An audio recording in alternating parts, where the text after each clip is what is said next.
आणि गणेशोत्सवाच्या उत्साहात फुलला बोरदचा बाजार। मंगेश पाटील।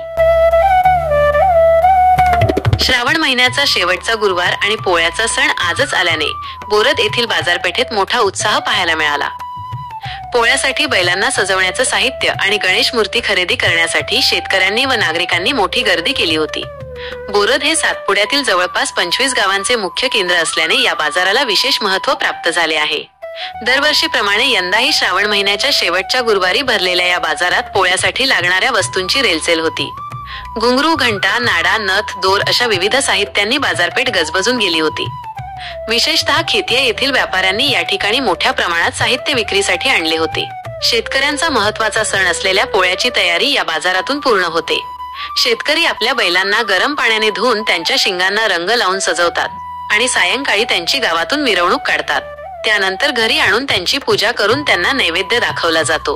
पोळ्याच्या पाठोपाठच गणेश चतुर्थी येत असल्याने गणेश मूर्ती घेण्यासाठी देखील बाजारात मोठी गर्दी झाली होती।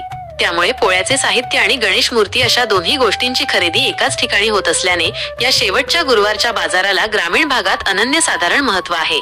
या उत्साहामुळे बोरदची बाजारपेठ खऱ्या अर्थाने फुलली होती।